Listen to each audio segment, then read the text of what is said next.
¿Qué tal chicos? Buenos días, ¿cómo están? Bueno, entonces hagamos la segunda parte de nuestra clase de transcripción. ¿Sí? En la primera especificamos cómo ocurría el proceso de la polimerización de los nucleótidos. Ahora más bien vamos a hablar de cómo se regula eso, o cómo inicia la célula, cómo la célula decide iniciar el proceso de la transcripción. O también cómo la célula decide frenarlo. ¿Sí? Recuerden que todas las células comparten el mismo genoma, pero la diferencia entre ellas está básicamente en la forma en la que van expresando esos genes. Si ustedes recuerdan, existían dos regiones muy importantes en un gen. Antes de la secuencia codificadora, en un gen que codifica el ARN mensajero, antes de la secuencia codificadora, existe lo que llamábamos el promotor, que generalmente es la caja TATA 25 nucleótidos atrás, ¿sí? Y varios cientos quizás de nucleótidos atrás, fíjense, está el promotor antes, mucho más atrás, se encuentran las secuencias reguladoras. Estas secuencias reguladoras pueden estimular la producción, ¿sí? Estimular la transcripción o disminuirla. Y se llamarán por lo tanto de reguladores amplificadores o reguladores inhibidores. ¿Sí? Y los que actúan sobre ellos, ¿sí? Vamos a ver que existen un conjunto de proteínas que interactúan con los promotores o con los reguladores, que son los denominados factores de transcripción. ¿Sí? Quizás mediante una serie de señales que vienen dentro de la célula o que vienen del entorno de la célula aumenta o disminuye el número de estos factores de transcripción. Algunos de estos factores de transcripción se unirán a la secuencia promotora. ¿Sí? Esos factores que se unen al promotor son los denominados factores de transcripción basales. ¿Sí? Son bastante frecuentes en cuanto a su composición, ¿sí? Por lo tanto también se los llama de factores de transcripción de basales, ¿sí?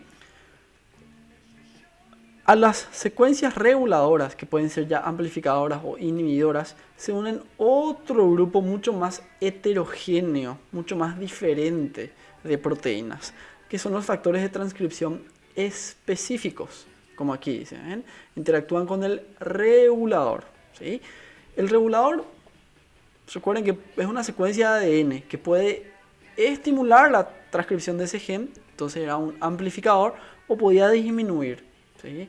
Entonces se vuelve un inhibidor. Hay factores de transcripción específicos que interactúan con el amplificador y otros que lo hacen con la secuencia inhibidora. ¿Está bien?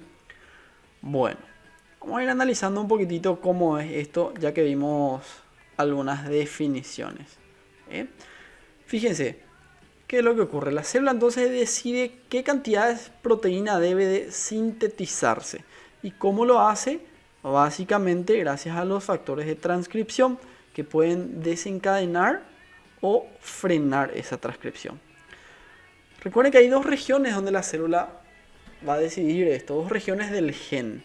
El promotor, que se une al factor de transcripción basal, que dijimos que es prácticamente el mismo para todos los genes, y las secuencias reguladores que reciben los factores de transcripción específicos.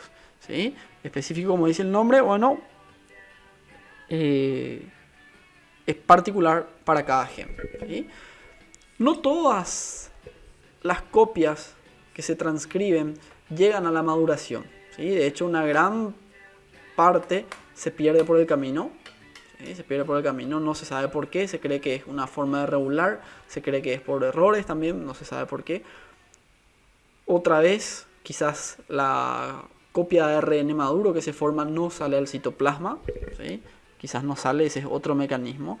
O incluso aunque salga al citoplasma, quizás no se traduce. O finalmente, aunque se traduzca, quizás la célula decide disminuir la cantidad de proteínas degradando otras. ¿Está bien? Es así como Por ejemplo, en los eritrocitos encontramos una enorme cantidad de beta-globina, la proteína que forma la hemoglobina, y en otro tipo de células, tipo, las células del páncreas, por ejemplo, que necesitan producir otro tipo de proteínas, no la encontramos básicamente. ¿Sí? Muy bien, fíjense, aquí tenemos un pequeño esquema para expresar qué es lo que ocurre. Fíjense, este es un gen en totalidad. Hacia la derecha ustedes van a ver de un color gris claro la región codificadora del gen. Esa era la región que la ARN polimerasa copiaba para formar un transcripto primario. ¿Sí? Pero no todo el gen está ahí. Un poquitito antes, fíjense, debería estar la secuencia promotora y antes las secuencias reguladoras. Como dijimos, pueden ser activadores o inhibidores las secuencias. ¿Sí? Perdón, las secuencias pueden ser amplificadoras, ¿sí? O inhibidoras las secuencias. Y los factores de transcripción simplemente se llaman de factores activadores, los que se unen a la frecuencia amplificadora, y factores represores, los que se unen a la secuencia inhibidora. ¿Sí? Fíjense, cuando uno, por ejemplo, de los factores activadores se une y ninguno de los represores, tipo aquí, en esta imagen, ¿no?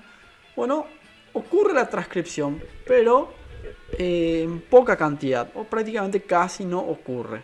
¿Sí? Ahora, cuando tenemos ya una gran cantidad, una cantidad mayor de factores activadores, ahí la transcripción, ¿sí?, está libre. Está bien, vía libre para hacer las copias.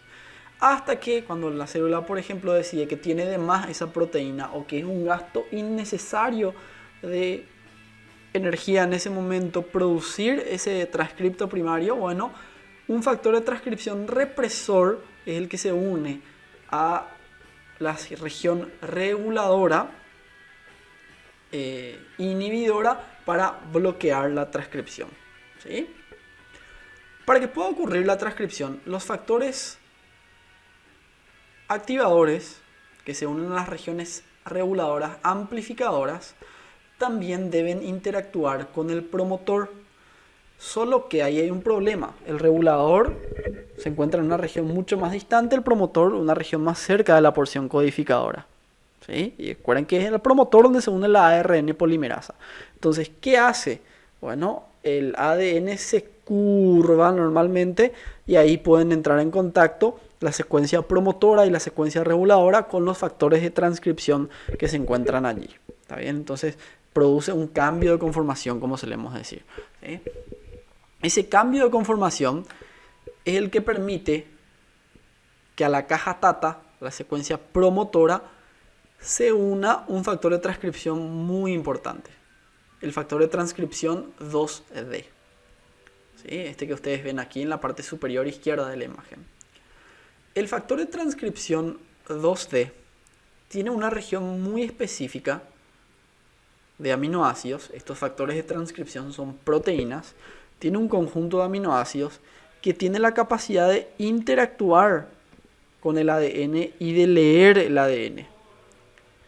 Específicamente la región del ADN que está en la secuencia promotora, la región TATA. ¿Se acuerdan? Por los nucleótidos TA. ¿Sí? Muy bien. Esa región que interactúa con la caja TATA se llama de TBP. Significa Tata Binding Protein. ¿Sí? Proteína de unión a TATA. Eso básicamente. Es una parte del factor de transcripción 2 que interactúa con la TATA. Una vez que el factor de transcripción 2 se unió a la TATA, a la secuencia promotora, va a reclutar a otros, al 2A y al 2B, entre otros, que sirven como un adaptador, básicamente, para llamar a la siguiente proteína, que es la ARN polimerasa. También actúan otros factores, aquí ven ustedes el 2E, el 2H, varios otros. La polimerasa, cuando llega aquí, y fíjense, está en contacto, está adaptada al 2D, a la Tata Binding Protein, ¿sí?, a la 2A, a la 2B, ¿sí? ¿Qué ocurre? La polimerasa no es que va a iniciar sin más la transcripción. La polimerasa debe ser activada, ¿sí?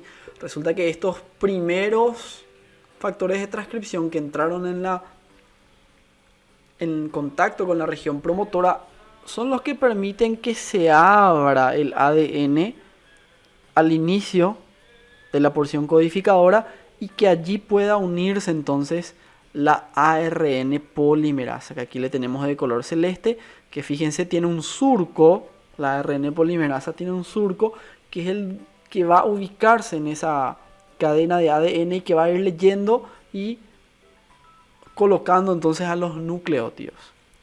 Antes de activarse, hay un último factor de transcripción muy, pero muy importante, que es el factor de transcripción 2F. El factor de transcripción 2F tiene una quinasa. ¿Recuerdan? Una quinasa era una enzima que fosforilaba a otra enzima, ¿verdad? Bueno, el factor de transcripción 2F, fíjense qué es lo que hace. A este dominio de la ARN polimerasa, a esta colita que ven a ustedes aquí, que está en contacto con los demás factores, le fosforila, añade grupos fosfato. En la quinasa 2F añadió grupos fosfato y eso induce un cambio de conformación. ¿Bien? Que en la imagen hacia arriba está hacia arriba la colita. Y en la otra es como que giró un poquitito la RNA polimerasa, ya que estaba fosforilada, y a partir de allí entonces ella puede iniciar la transcripción. Y aquí ya vemos cómo se está moviendo hacia adelante, está avanzando, ¿sí? Avanzando gracias a una helicasa del factor de transcripción 2H. El 2H es el que tiene esa helicasa, que es la helicasa la que puede separar esa doble hélice. Es la enzima que va separando la doble hélice del ADN y que se encuentra hacia adelante, entonces puede ir avanzando después la polimerasa, ¿sí? Así es como ocurre específicamente. Y luego en su surco, en el surco que tiene la ARN polimerasa, van ingresando los nucleótidos de ARN, siempre en formato trifosfato, que van a ir formando nuestro transcripto primario.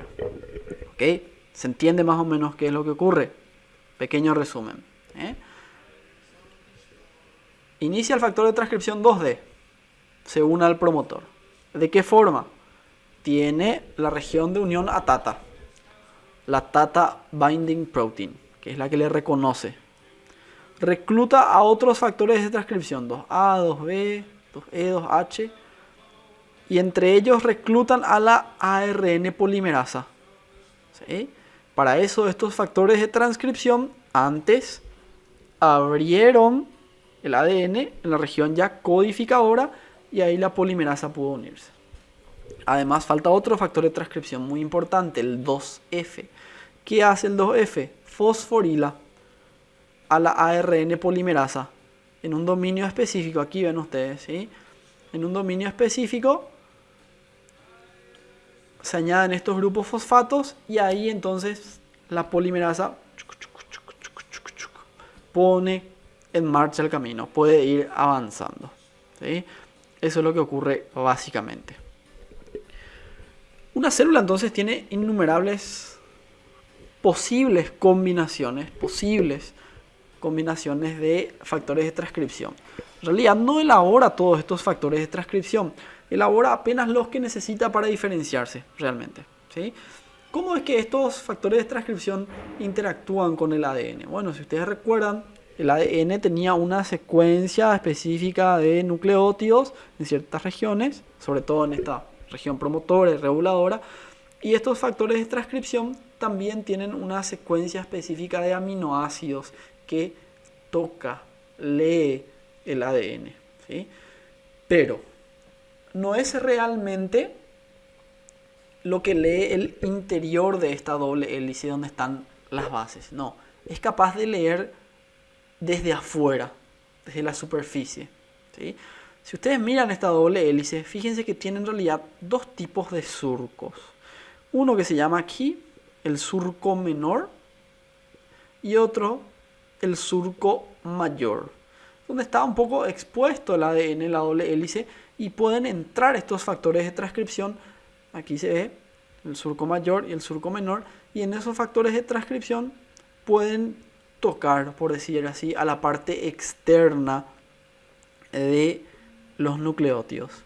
Y resulta que la combinación de los nucleótidos de adenina y timina siempre tiene expuesto este orden de átomos: nitrógeno, hidrógeno y oxígeno, NHO. Si fuese, por el contrario, timina y adenina, tendríamos a la imagen especular, ¿ok? Sería el orden opuesto, y específicamente eso es lo que se ve: oxígeno, hidrógeno y nitrógeno. ¿Está bien? Fíjense que el patrón cambia cuando tenemos el par citosina-guanina, ¿ok?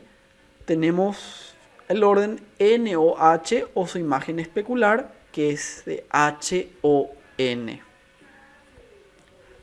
Bueno, no hace falta, chicos, que sepan específicamente el orden aquí: el nitrógeno, hidrógeno, oxígeno, nitrógeno, para si es timina, adenina o si es citosina, guanina.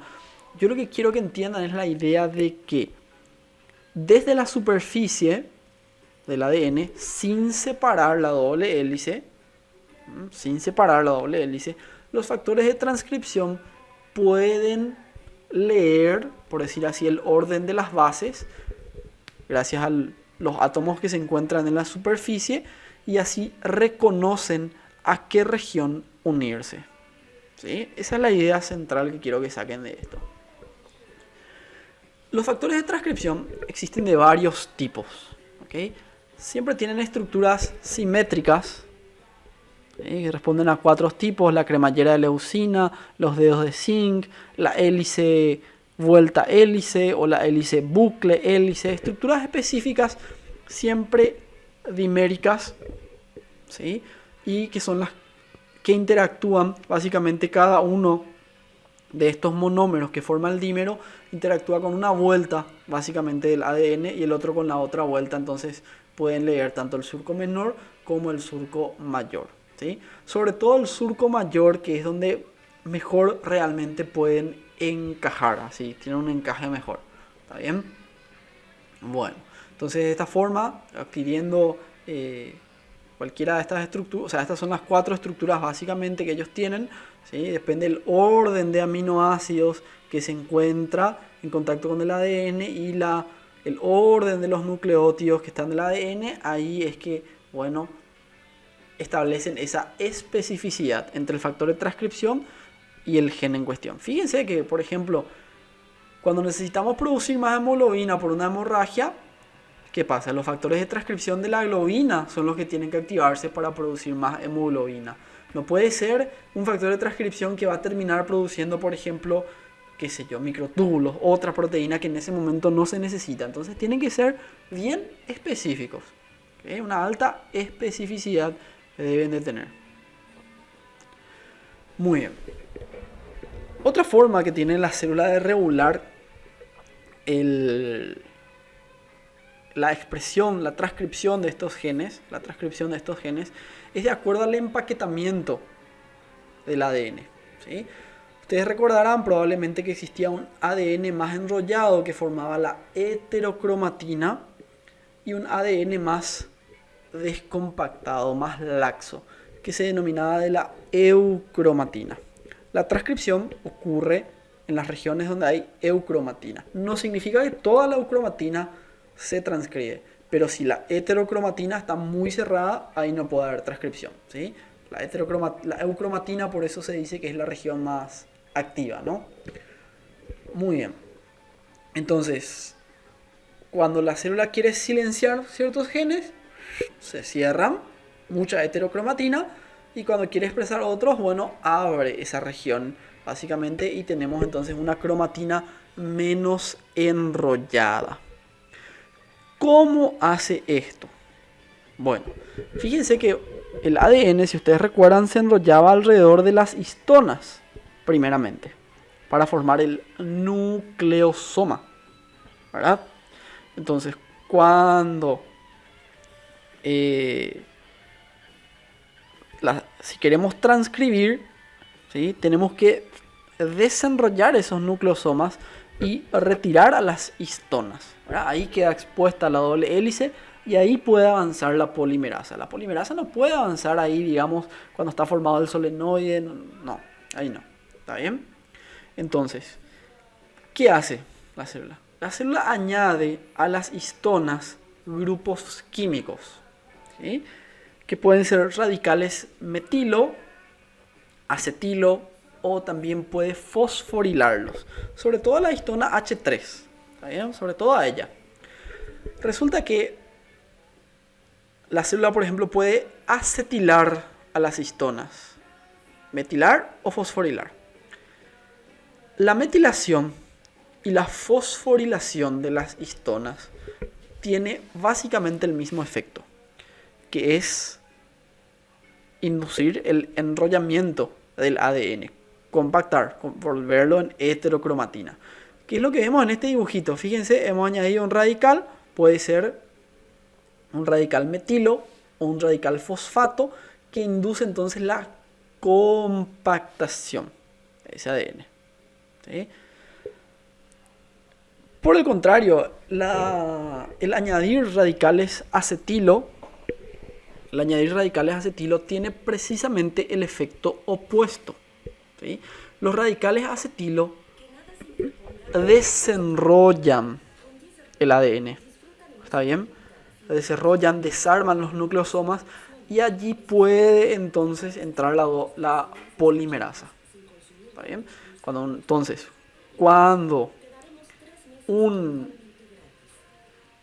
nuestras histonas se encuentran desacetiladas, metiladas y fosforiladas, ellas están bien compactas, ¿sí? Los nucleosomas se cierran y tenemos mucha heterocromatina que no tiene actividad de transcripción. Ahora, cuando las histonas están acetiladas, desmetiladas y desfosforiladas, bueno, se abre todo eso, ¿sí? Tenemos una eucromatina y entonces ahí puede entrar la ARN polimerasa. Fíjense entonces que de vuelta en ciertas células, ciertos genes van a estar silenciados de esta forma, ¿sí? Tipo una neurona que no necesita producir la insulina. Bueno, el gen de la insulina va a estar probablemente desacetilado, metilado y fosforilado, ¿sí? Pero el gen que produce, por ejemplo, los neurofilamentos, muy necesarios para la neurona, entonces va a estar, por ejemplo, acetilado, desmetilado y desfosforilado. Entonces va a estar bien abierto. ¿Se entiende?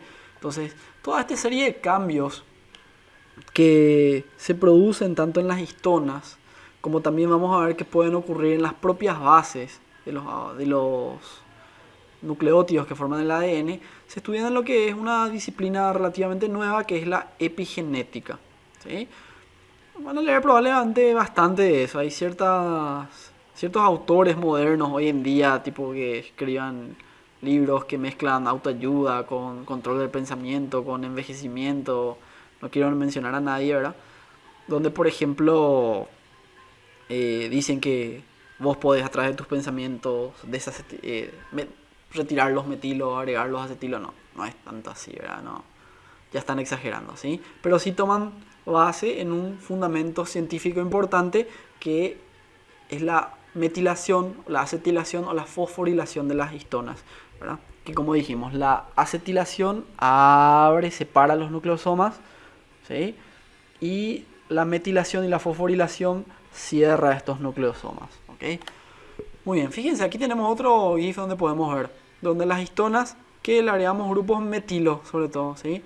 Grupos metilo, entonces eso hace que estén más compactas, ¿sí?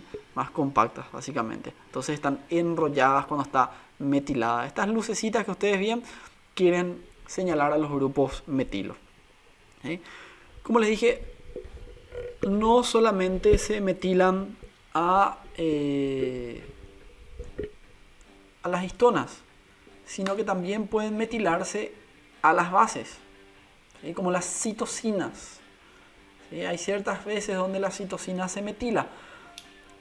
Resulta que distintas personas tenemos un patrón diferente de metilación de las citocinas y de metilación de las histonas también, pero sobre todo de metilación de las citocinas, que es como una marca. Una marca de procedencia, una impronta se dice.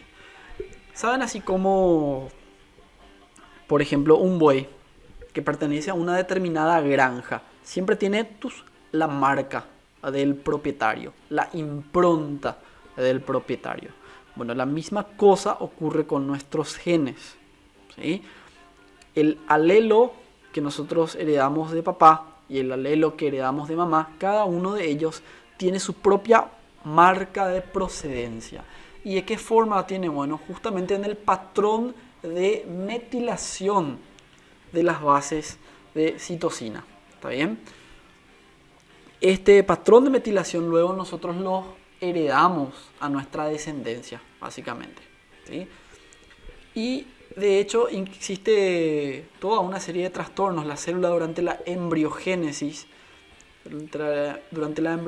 es capaz de reconocer o debe de reconocer que existen la impronta, la marca de procedencia materna y la marca de procedencia paterna, ¿sí? Dos diferentes para poder desarrollarse con normalidad. ¿Okay? Hay toda una serie de síndromes que ocurre cuando ocurren estos errores de la impronta, que le llamamos de las disomías uniparentales, cuando existen dos copias de un gen, pero los dos vienen del mismo progenitor. ¿Sí? Dos ejemplos son el síndrome de Angelman y el de Prader-Willi, donde está normal el número de cromosomas, está normal el número de genes. Lo que ocurre es que en el síndrome de Angelman, en vez de tener una copia paterna y una copia materna, resulta que tenemos a las dos copias paternas. ¿Y cómo sabe reconocer eso la célula? Por la impronta, por el patrón de metilación de esos nucleótidos. ¿Está bien? Ese patrón de metilación,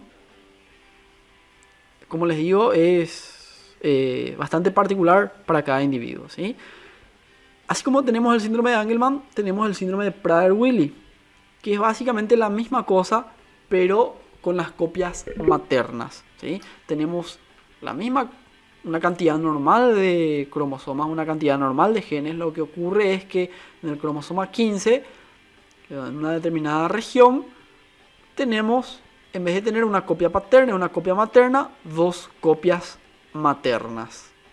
¿Está bien? Entonces, de vuelta tenemos solamente la impronta materna o la impronta paterna en uno de estos casos y ocurre, por lo tanto, un desarrollo anormal.